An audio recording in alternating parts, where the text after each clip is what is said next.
నమస్తే, నేను మీ రాజశేఖర్.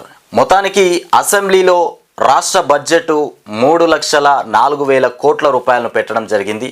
ఇది అంకెల వరకేనా లేదంటే నిజంగానే ఈ బడ్జెట్ రూపుదాలుస్తుందా అనే అంశం మీద మొత్తానికి సర్వోత్తమైనటువంటి అనుమానాలు అయితే వ్యక్తమవుతా ఉన్నాయి.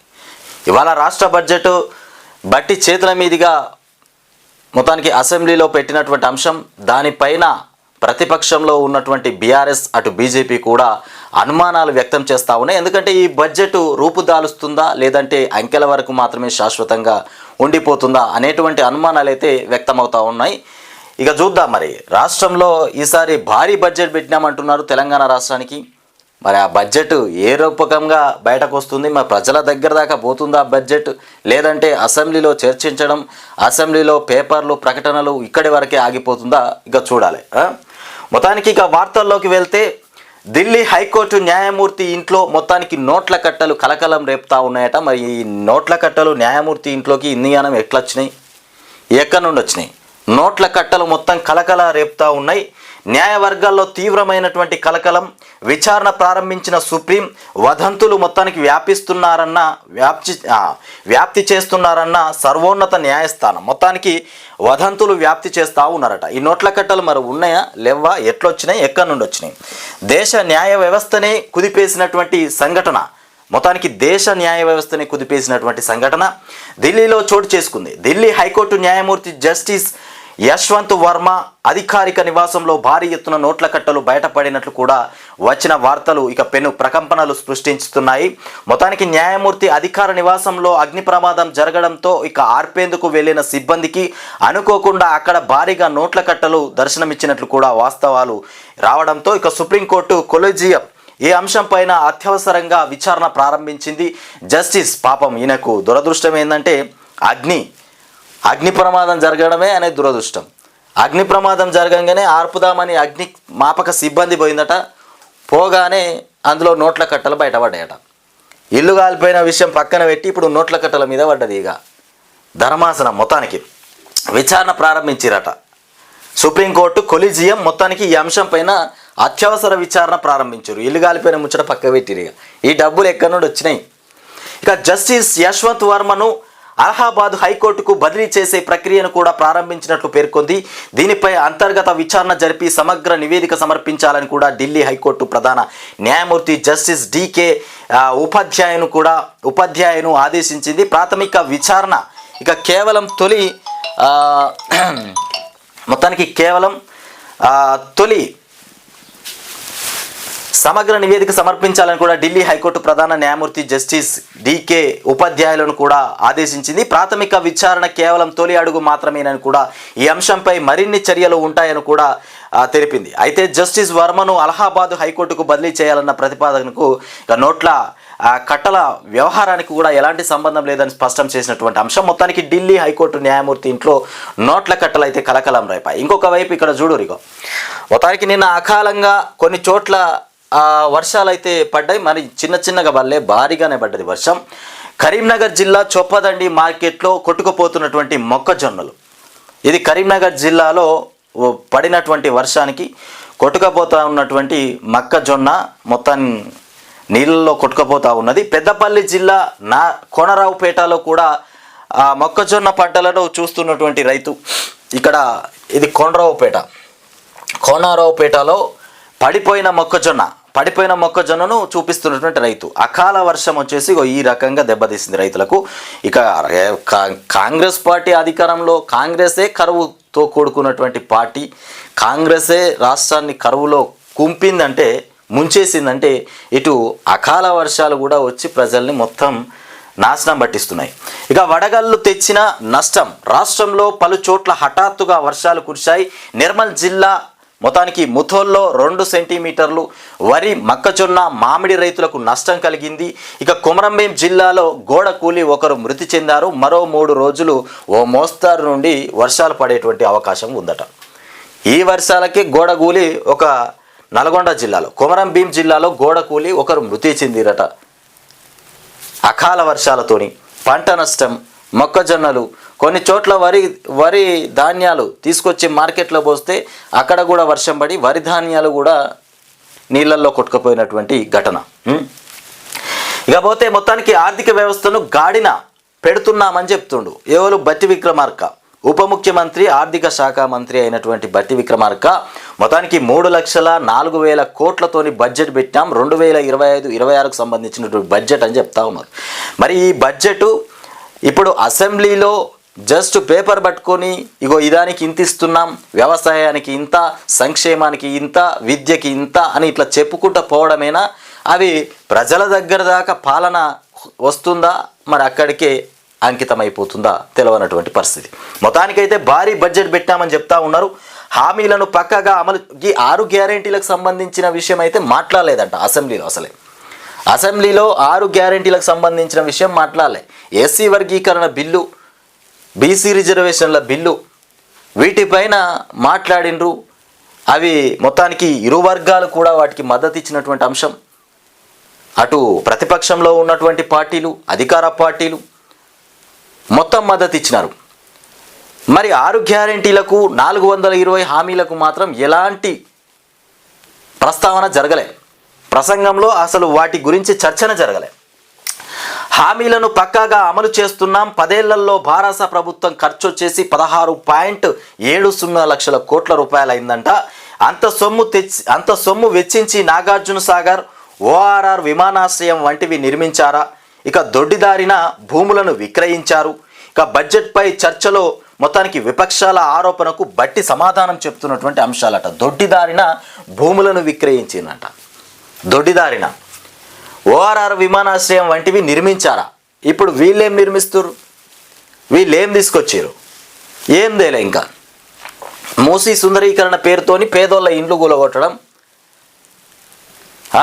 ఎక్కడనో ఫ్యాక్టరీలు పెడతాం, ఎక్కడనో కంపెనీలు వేస్తామంటే ప్రజలు ఊరుకోకుండా వాళ్ళ మీద రాళ్ళు రువే ప్రయత్నం చేస్తూ ఉన్నారు, దాడులు చేస్తూ ఉన్నారు. ప్రభుత్వ అధికారుల మీద కూడా జులుం చేస్తున్నటువంటి అంశం. ఇక 10 ఏళ్ల పాటు రాష్ట్రాన్ని పాలించిన భారాస సర్కారు ప్రభుత్వ వ్యవస్థను విధ్వంసం చేసిందని ఉప ముఖ్యమంత్రి ఆర్థిక శాఖ మంత్రి బట్టి విక్రమార్క అన్నారు. 10 ఏళ్ల పాటు బీఆర్ఎస్ ప్రభుత్వం రాష్ట్రాన్ని పాలిస్తే మొత్తం భ్రష్టు పట్టించిందని బట్టి విక్రమార్క చెప్తా ఉన్నాడు. మరి వాళ్ళ 15 నెలల్లో వీళ్ళేం సాధించారు? 15 నెలల్లో 1,50,000 కోట్ల రూపాయల అప్పు తీసుకొచ్చి తెలంగాణ రాష్ట్రానికి ఏం చేసిండ్రు? ఎక్కడ రూపాయి లేదు. ఎక్కడ పెట్టిరా సొమ్మంతా? మరి ఎటు పోయినాయి పైసలన్నీ? ఇక మొత్తానికి గాలి మేడలు అంకెల గారడి జరుగుతూ ఉందట. శాసనసభలో గాలిలో మేడలు కడతా ఉన్నారు, అంకెల్లో గారడి చూపిస్తూ ఉన్నారు. అన్ని గారడి మాటలే. ఒక్కో వర్గానికి ఒక్కో వ్యవస్థకి ఇన్ని లక్షల కోట్లు పెడుతున్నామంటున్నారు. 1,000 కోట్లే, 20,000 కోట్లు, 25,000 కోట్లు, 30,000 కోట్లు, ఇగో ఇట్లా ఒక్కో వ్యవస్థకు ఒక్కో రకంగా కోట్ల రూపాయలు చూపెడతా ఉన్నారు. మరి ఇవి పూర్తిగా అంకితమవుతాయా ప్రజలకి? రాష్ట్రానికి ఇవి అంకితంగా రాష్ట్రానికి అంటు పెట్టుకొని ఉంటాయా అంటే అనుమానించాల్సినటువంటి విషయం ఇది. ఇకపోతే నూతన కోర్టు భవనాల నిర్మాణాలకు మొత్తానికి 1,000 కోట్లు మంజూరైపోయినాయని దుద్దిల శ్రీధర్ బాబు చెప్తా ఉన్నాడు. అడ్వకేట్లు వారి కుటుంబ సభ్యులకు హెల్త్ కార్డులు ఇస్తురట. మొత్తానికి మంత్రి శ్రీధర్ బాబు వెల్లడి. రాష్ట్రంలో కొత్తగా ఏర్పాటైన 13 జిల్లాల్లో నూతన కోర్టు భవనాల నిర్మాణాలకు 1,000 కోట్ల నిధులు మంజూరయ్యాయని మంత్రి దుద్దిల శ్రీధర్ బాబు వెల్లడించారు. అడ్వకేట్లు గుమస్తాల సంక్షేమ చట్టం సవరణ బిల్లు 2025ను శుక్రవారం మొత్తానికి ప్రవేశపెట్టినటువంటి అంశం. 25-26కు సంబంధించిన బిల్లు. మొత్తానికి నూతన కోర్టు భవనాల నిర్మాణాలకు 13 జిల్లాల్లో నూతన కోర్టు భవనాల నిర్మాణానికి వచ్చేసి 1,000 కోట్ల రూపాయలు మంజూరైనాయని చెప్తున్నటువంటి దుద్దిల శ్రీధర్ బాబు. ఇక బట్టి విక్రమార్క పూర్తి వివరణ ఒక్కసారి చూద్దాం. ఇక అయినా ఒక్క నాగార్జున సాగర్ శ్రీశైలం విమానాశ్రయం ఓఆర్ఆర్ అయినా నిర్మించిందా అని ప్రశ్నించారు. శుక్రవారం అసెంబ్లీ మండలిలో బడ్జెట్ పైన చర్చలో భాగంగా విపక్ష నాయకులు ఇక లేవనెత్తినటువంటి విమర్శలకు ప్రభుత్వం తరపున బట్టి సమాధానం ఇచ్చారు. అంతకుముందు కాంగ్రెస్ నాయకులకు బుద్ధి మాధ్యం అంటూ భారాస సభ్యుడు హరీష్ చేసినటువంటి వ్యాఖ్యలపైన ఆగ్రహం వ్యక్తం చేశారు. కాంగ్రెస్ ప్రభుత్వం గాలిలో మేడలు కట్టడం లేదని, ఇక అస్తవ్యస్తమైనటువంటి రాష్ట్ర ఆర్థిక వ్యవస్థను తాము గాడిన పెడుతున్నామని, అన్ని వర్గాల ప్రజల కోసం ప్రతి పైసా ఇక వెచ్చిస్తున్నామని కూడా బట్టి విక్రమార్క స్పష్టం చేశారు. రాష్ట్రంలో 2014 నుంచి 2023 నవంబర్ వరకు కూడా భారాస పరిపాలన మొత్తానికి సాగింది. ఈ మధ్య కాలంలో మరి ఏం జరిగింది? ఈ మధ్య కాలంలో ఆగమైపోయింది ఆ రాష్ట్రం అంతా. ఇకపోతే అప్పుల్లోన తెలంగాణ రైజింగ్, నిమిషానికి ప్రభుత్వం కోటి రుణం తెస్తోంది. ఇక భాజపా శాసనసభ పక్ష నేత మహేశ్వర్ రెడ్డి విమర్శిస్తున్నటువంటి అంశం. ఇకపోతే గాలిలో మేడలు, అంకెల్లో గారడి చేస్తా ఉన్నటువంటి సర్కార్. అంచనాలు అందుకోలేని వాస్తవ బడ్జెట్ ఇది. అంచనాలు అందుకోవడమే చాలా కష్టంగా ఉందట. జాబ్ లెస్ క్యాలెండర్గా మారిపోయింది. రాష్ట్ర వృద్ధి రేటు తగ్గడం కాంగ్రెస్ ప్రభుత్వ వైఫల్యమే. ఇక శాసనసభలో హరీష్ రావు మొత్తానికి ధ్వజమెత్తినటువంటి అంశం. ఉప ముఖ్యమంత్రి బట్టి విక్రమార్క ప్రవేశపెట్టిన రాష్ట్ర బడ్జెట్లో గాలి మేడలు కట్టారని బారాస శాసనసభ్యుడు హరీష్ రావు విమర్శించారు. అంకెల గ్యారెంటీతో మాయ చేసేటువంటి ప్రయత్నం తప్ప మరోటి లేదన్నారు. శాసనసభలో శుక్రవారం బడ్జెట్ పైన చర్చ ఇక ప్రారంభం కాగానే హరీష్ రావు మాట్లాడారు. బట్టి ప్రవేశపెట్టిన బడ్జెట్ గట్టిదా లేకపోతే ఉట్టిదా తెలుసుకోవాలంటే గతేడాది పద్దును పరిశీలించాల్సినటువంటి అంశం ఉందంటారు. మొత్తానికి బట్టి విక్రమార్క ప్రవేశపెట్టినటువంటి బడ్జెట్ ఏదైతే ఉందో అది గట్టిదా లేకపోతే ఉట్టిదా అని తెలవాలంటే గత ఏడాది ప్రవేశపెట్టినటువంటి బడ్జెట్ను ఒకసారి పరిశీలిస్తే దీనికి వ్యత్యాసం చూస్తే అప్పుడు అర్థమైపోతుంది. వ్యత్యాసం చూడకపోయినా ఈ బడ్జెట్ అనేది 1,04,000 కోట్ల రూపాయలు ప్రజల్లోకి వస్తాయా రావా? ఈ బడ్జెట్ ఇక్కడ వరకే ఉంటుందా చూడాలి. మామూలుగా కాదు, బడ్జెట్ అయితే గట్టిగానే ఉన్నది. 3,04,000 కోట్ల రూపాయలు బడ్జెట్. ఇక త్రిభాషా సూత్రం పైన నిర్ణయం రాష్ట్రాలది. ఇక ప్రస్తుత తరుణంలో బోధన వినూత్న పద్ధతుల్లో మొత్తానికి జరగాలి అంటూ ప్రాథమిక విద్యపైన రాజ్యాంగం రాష్ట్రాలకు స్వేచ్ఛ ఇచ్చింది. హిందీ పైన కేంద్రం చొరవలో ఇక నిగూఢ అంశాలు దాగున్నాయి. మొత్తానికి ఈనాడు ముఖాముఖిలో ప్రొఫెసర్ గణేష్ నారాయణ్ దాస్ ఇక స్పష్టీకరణ చేసినటువంటి అంశాలు. ఇకపోతే మేడిగడ్డకు సంబంధించినటువంటి అంశం మళ్ళీ ఏదైతే ఉందో అది తెరపైకి వచ్చేసింది. మేడిగడ్డ కుంగుబాటు ఘటన, 17 మంది ఇక ఇంజనీర్ల పైన క్రిమినల్ చర్యలు కూడా ఉండబోతున్నాయంట. మరో 30 మందిపై శాసనపరమైనటువంటి చర్యలు రాష్ట్ర ప్రభుత్వానికి విజిలెన్స్ సిఫార్సు చేస్తున్నటువంటి అంశాలు. మొత్తానికి మేడిగడ్డ బ్యారేజ్ కుంగిన ఘటనలో 17 మంది ఇంజనీర్ల పైన క్రిమినల్ చర్యలకు విజిలెన్స్ అండ్ ఎన్ఫోర్స్మెంట్ సిఫార్సు చేసింది. మరో 30 మంది పైన శాఖాపరమైనటువంటి చర్యలు తీసుకోవాలని కూడా సూచించింది. నిర్మాణ సంస్థ ఎల్ఎన్టీ పైన కూడా చర్యలకు సిఫార్సు చేసినట్లు కూడా తెలిసింది. కాళేశ్వరం ఎత్తిపోతల పథకంలో భారీగా నిర్మించినటువంటి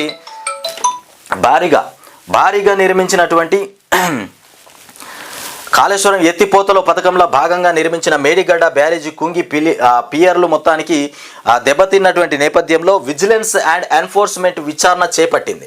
తొలుత మేడిగడ్డ పైన విచారణ జరిపి ఇక ప్రాథమిక నివేదిక సమర్పించింది. అనంతరం మేడిగడ్డతో పాటు అన్నారం, సుందిల్లా ఇక సీపేజ్ పైన కూడా విచారణ జరిపి తుది నివేదికను కూడా వారం క్రితం ప్రభుత్వానికి అందజేసింది. ప్రభుత్వ ప్రధాన కార్యదర్శి నుంచి ఈ నివేదిక నీటిపారుదల శాఖకు కూడా రావడంతో తదుపరి కార్యాచరణపై శుక్రవారం అధికారులు మొత్తానికి చర్చించారని చెప్తున్నటువంటి అంశం. ఇకపోతే ఈ రకంగా మేడిగడ్డకు సంబంధించినటువంటి అంశం కూడా మళ్ళీ తెరపైకి వచ్చేసింది. ఇక అకాల వర్షంతో మొత్తానికి కొట్టుకుపోయినటువంటి మొక్కజొన్నలు మొత్తానికి రాష్ట్ర వ్యాప్తంగా 13 జిల్లాల్లో పడ్డటువంటి అకాల వర్షాలు. వాస్తవ దూరంగా రాష్ట్ర బడ్జెట్, ఇక వాస్తవానికి దూరంగానే ఉంది. రాష్ట్రానికి దూరంగా ఉన్నటువంటి వాస్తవ బడ్జెట్ పద్దులో చూపిన అంకెలకు వాస్తవ లెక్కలకు పొంతన లేదు అని చెప్తున్నటువంటి హరీష్ రావు. ఇక హామీలను ఎగ్గొడతాం, అందిన కాడికి దోసుకుంటాం అనే తీరుగా ఉన్నటువంటి బడ్జెట్ ఇది. హామీలను ఎగ్గొట్టి అందిన కాడికి దోసుకుంటాం అనే రకంగా ఉందట ఈ బడ్జెట్. మే వాదన వల్ల రాష్ట్ర వృద్ధి రేటు పడిపోతున్నది. భూములు అమ్మితే తప్ప హామీలు అమలు చేయని పరిస్థితి. ఆర్థిక మాధ్యం దేశంలో ప్రపంచంలో ఎక్కడా లేదు. మీ బుద్ధిలో ఆలోచనలోనే మొత్తానికి మాధ్యం. ఇక బడ్జెట్ పైన ప్రసంగంలో సర్కార్ పైన విమర్శలు, హరీష్ వ్యాఖ్యలపై బట్టి, ఇక శ్రీధర్ బాబు వెంకటరెడ్డి ఫైర్. ఇక సబ్జెక్టు వదిలి రాజకీయ విమర్శలు చేస్తున్నారని కూడా మండిపడుతున్నటువంటి అంశాలు. సబ్జెక్టు విడిచి దుమారం లేపుతున్నారు, పంచాయతీ సృష్టిస్తున్నారు. హరీష్ పరిధి దాటి మాట్లాడొద్దు. అయ్యో, హరీష్ రావు పరిధి దాటి మాట్లాడుతూ ఉన్నట బట్టి విక్రమార్క చెప్తా ఉన్నాడు. బడ్జెట్పై మాట్లాడకుండా హరీష్ రావు పొలిటికల్ విమర్శలు చేస్తున్నారు. సభలో ఇష్టం వచ్చినట్లు మాట్లాడితే ఎలా, హూందాగా వ్యవహరించాలని కూడా స్పీకర్ చెప్తున్న హరీష్ మాత్రం పట్టించుకోవడం లేదు. పైగా వాదనకు దిగడం ఏమిటి? ఇక సభానాయకుడికి అజ్ఞానం అంటున్నాడు. ఇక మాకేమో బుద్ధి మాధ్యం అంటున్నాడు. మొత్తానికి విద్యావంతుడైనటువంటి హరీష్ రావు భాష పట్ల కొంచెం పద్ధతిగా ఉంటే మంచిది. ఇక పరిధి దాటి మాట్లాడొద్దు అంటూ బట్టి విక్రమార్క మాట్లాడుతున్నటువంటి అంశం. మరి మీ ఏంటి హద్దు దాటి మాట్లాడొద్దని చెప్తున్నటువంటి బట్టి విక్రమార్క మీ బడ్జెట్ మరి గారడి బడ్జెట్గా ఉందట. మీ బడ్జెట్ గారడిగా ఉంది, అంకెల వరకు మాత్రమే మీ బడ్జెట్, ప్రజల్లోకి పోయే బడ్జెట్ కాదని చెప్తున్నటువంటి అంశం. మరి దాని మీద మాట్లాడాల్సినటువంటి సమయం అసెంబ్లీలోనే ఉంటుంది కాబట్టి అసెంబ్లీలోనే మాట్లాడుతూ ఉన్నారు. శాసనసభలోనే మాట్లాడాలి కాబట్టి అక్కడనే మాట్లాడుతున్నటువంటి అంశం. మరి మాట్లాడొద్దు, నోరు మెదపద్దు, అడ్డదిడ్డంగా మాట్లాడొద్దు అన్నట్టుగా మాట్లాడితే బట్టి విక్రమార్క మరి మీరు చెప్పినవి వినుకుంటా పోవాలా ఏంటి? ఇక మీలాగా గాల్లో మేడలు కట్టింది గతంలో ప్రభుత్వమా మరి ఈ ప్రభుత్వమా? ఏ ప్రభుత్వం గాల్లో మేడలు కట్టింది? దేవుళ్ళ మీద ఒట్లేసుకుంటా పోవడం. ఏ ఊరికి పోతే ఆ ఊళ్ళో ఏ దేవుడు ఉన్నాడో ముందుగానే కనుక్కుంటాడు ముఖ్యమంత్రి రేవంత్ రెడ్డి. పెద్దమ్మ తల్లి మీద ఒట్టు, లేకపోతే కాళేశ్వర దేవుడి మీద ఒట్టు, ఆ ఊళ్ళో ఏం దేవుడు ఉన్నదా పేరుగాంచిన దేవుడు బ్రహ్మాండంగా అనుకుంటా ఆ దేవుని మీద ఒట్లేసుకుంటా కాలం గడిపిండు. సంవత్సర కాలం పాటు అట్లా ఒట్లేసుకుంటానే మభ్యపెట్టిండు ప్రజల్ని. మళ్ళీ ఇవాళ గారడి చేస్తుంది మేము కాదు, వాస్తవాలు మాట్లాడుతుంది మేము. గత ప్రభుత్వమే గారడి చేసింది, గత ప్రభుత్వమే మోసం చేసింది. మేడల్లో గాలిలో మేడలు కట్టలేదని, గాల్లో మేడలు కడుతుంది మీరా మరి వాళ్ళ? ప్రజలే గుర్తిస్తూ ఉన్నారు. కాంగ్రెస్లో ఉన్నటువంటి లీడర్లు, కాంగ్రెస్లో ఉన్నటువంటి కార్యకర్తలే ఇవాళ కాంగ్రెస్ పార్టీ గురించి అడ్డగోలుగా ఇష్టరీతిగా మాట్లాడుతున్నారు వ్యతిరేకంగా. మాది 100కి 100 రూపాయలు ప్రజా బడ్జెట్. వీళ్ళది 100కి 100 రూపాయలు ప్రజా బడ్జెట్ అనట డిప్యూటీ బట్టి విక్రమార్క సీఎం. మరి ప్రజల వద్దకు ఈ బడ్జెట్ ప్రజల దగ్గరికి చేరుకుంటేనే మేము నమ్ముతాం. అప్పటిదాకా నమ్మే పరిస్థితి లేదు. ఇచ్చిన గ్యారెంటీలు, ఇచ్చిన పథకాలు అన్నీ అమలు కావాలి. బీఆర్ఎస్ లెక్క బడ్జెట్ పెడితే 4.818 లక్షల కోట్లు అయ్యేది. 10 ఏళ్లలో 16.70 లక్షల కోట్లు దేనికి ఖర్చు చేశారు? ఒక కాళేశ్వరం కడితే అది 3 ఏళ్లకే కొట్టుకుపోయింది. నాడు 6,000 కోట్ల ఇసుక ఆమ్దానికి గండి కొట్టారు. ఇక ఏపీకి నీళ్లు వదిలేసి గోవిందా గోవిందా అన్నది మీరు కదా. బీఆర్ఎస్ హయాంలో నిర్బంధాలు నిరంకుశత్వమే అని ఫైర్ అయిపోయాడు బట్టి విక్రమార్క. ఇక చెన్నైకి వెళ్ళిన రేవంత్ రెడ్డి, చెన్నై పోయినాడంట రేవంత్ రెడ్డి. మరి అక్కడికి ఎందుకు పోయిండో? డీలిమిటేషన్ పై నేడు ఆల్ పార్టీ మీటింగ్కు హాజరు. డీలిమిటేషన్ పైన ఆల్ పార్టీ మీటింగ్కు హాజరైపోయినట ముఖ్యమంత్రి రేవంత్ రెడ్డి. పిసిసి చీఫ్ మహేష్ గౌడ్ కూడా బీఆర్ఎస్ తరపున పాల్గొననున్న బీఆర్ఎస్ తరపున కేటీఆర్ పాల్గొంటున్నారు. ఇక పిసిసి చీఫ్ మహేష్ గౌడ్ కుమార్ కూడా అక్కడికి పోయినాడంట. చెన్నైలో మొత్తానికి డీలిమిటేషన్ ఏదైతే ఉందో దానికి సంబంధించి ఆ చర్చ జరుగుతుందట. అక్కడ మీటింగ్ ఉంది. ఆ మీటింగ్ మాత్రం హాజరైనటువంటి రేవంత్ రెడ్డి. ఇకపోతే ధనాధన్ పండుగొచ్చే అంటూ యావత్ క్రికెట్ అభిమానులు ఆసక్తిగా ఎదురు చూస్తున్నటువంటి IPL 18కు సర్వం సిద్ధమైపోయింది. శనివారం మొత్తానికి బెంగళూరు, కోల్కతా మధ్య జరిగేటువంటి తొలి మ్యాచ్తో మెగా లీగుకు తెర లేవనుంది. మొత్తం 10 జట్లు, ఇక 65 రోజులు 74 మ్యాచ్లతో ఇక ఫ్యాన్స్ను ఉర్రూతలూగించనుంది. ఇక తొలి మ్యాచ్కు కూడా ముందు బాలీవుడ్ స్టార్లతో మొత్తానికి కలర్ఫుల్ ఓపెనింగ్ సెరమనీ కూడా జరగనుందని చెప్తున్నటువంటి అంశం. ఇకపోతే కర్ణాటక అసెంబ్లీలో రచ్చ జరిగిందట. మొత్తానికి ముస్లిం కోటా బిల్లు, హనీ ట్రాప్ వ్యవహారం పైన కర్ణాటక అసెంబ్లీ మొత్తానికి అట్టుడిగింది. ప్రతిపక్ష బీజేపీ ఎమ్మెల్యేలు ఇక వేల్లోకి మొత్తానికి దూసుకెళ్లి ముస్లిం కోటా బిల్లు మొత్తానికి ప్రతులను చింపేసి స్పీకర్ వైపు విసిరేశారు. దీంతో వారిని మార్షల్స్ బయటకు పంపించేసినటువంటి ఘటన. ముస్లింస్కి సంబంధించినటువంటి ముస్లిం కోటా బిల్లుకు సంబంధించి పంచాయతీ జరిగిందట కర్ణాటక అసెంబ్లీలో. ఎక్కడాది? కర్ణాటక అసెంబ్లీలో. ఇక కరెంటు ఛార్జీల పెంపు లేనట్టే క్లారిటీ ఇచ్చిన డిస్కంలు. కరెంటు ఛార్జీల పెంపు లేనట్టేనట. డిస్కంలు మొత్తానికి క్లారిటీ ఇచ్చేసినాయంట. రెవెన్యూ లోటును భరించేందుకు సర్కార్ గ్రీన్ సిగ్నల్ ఇచ్చేసింది. ప్రభుత్వ అంగీకార పత్రం అందించిన ఎన్ఆర్జీ డిప్యూటీ సెక్రటరీ. ఇక సదరన్ డిస్కం మొత్తానికి ఏఆర్ఆర్ పైన ఈఆర్సీ బహిరంగ విచారణ. విద్యుత్ పంపిణీ నష్టాలు తగ్గాయి. సదరన్ డిస్కం ఇక సిఎండి కరెంట్ షాక్ మరణాలు పెరుగుతున్నాయి. ప్రమాదాలపైన రిపోర్ట్ ఇవ్వాల్సిందే అంటూ మొత్తానికి ఏఆర్సీ చైర్మన్ మాట్లాడుతున్నటువంటి అంశం. ఇక కుల గణనతోనే మొత్తానికి అసమానతలు బయటపడతాయి. కుల గణనతోనే అసమానతలు బయటపడతాయి, నిజాలు బయటకు రావద్దనేటువంటి కొందరి దాన్ని వ్యతిరేకిస్తున్నారు అని చెప్తున్నటువంటి రాహుల్. మొత్తానికి ఆన్లైన్ బెట్టింగ్కు మరో యువకుడు బలైపోయినటువంటి ఘటన. ఈ ఆన్లైన్ బెట్టింగ్లు పెట్టొద్దురా నాయన అంటే పెడతానే ఉన్నారు, బలైపోతూనే ఉన్నారు. మొత్తానికి సాయి తేజ అనేటువంటి యువకుడు ఆన్లైన్ బెట్టింగ్కు బలైపోయిందంట. 10 లక్షలకు పైగా అప్పు చేసిన యువకుడు 10 లక్షల రూపాయలకు పైనే అప్పు చేసిందట. బెట్టింగ్ పెట్టిండు, చివరికి రూపాయి రాలేదు, ఆత్మహత్య చేసుకున్నట్టుంటు అంశం. తీర్చే మార్గం కనిపించకపోవడంతో సూసైడ్. పెద్దపల్లి జిల్లా గోదావరిఖనిలో ఘటన. మృతుడి భార్య ఫిర్యాదు మేరకు కేసు నమోదు చేసినటువంటి పోలీసులు. ఇక తుమ్మిడిహెట్టికి 3 ప్రపోజల్స్. తుమ్మిడిహెట్టికి 3 ప్రపోజల్స్ వచ్చినాయట. పాత డిజైన్ ప్రకారమే ముందుకెళ్ళాలన్నది ఇక ఫస్ట్ ప్లాన్. ఇప్పటికే 71.5 కిలోమీటర్ల మేర ఇక కాలువలు పూర్తి, త్వరగా నీళ్ళు ఇవ్వచ్చని కూడా భావన. రెండో మార్గంగా మొత్తానికి ఎత్తు తగ్గించి వానాకాలంలో ఎత్తిపోసుకోవాలనేటువంటి ఆలోచన. ఇక మొత్తానికి ఎత్తుపైన మహారాష్ట్ర సర్కారుతో ఏప్రిల్లో సమావేశానికి ఏర్పాట్లు. ఇది కుదరకుంటే మూడో మార్గంగా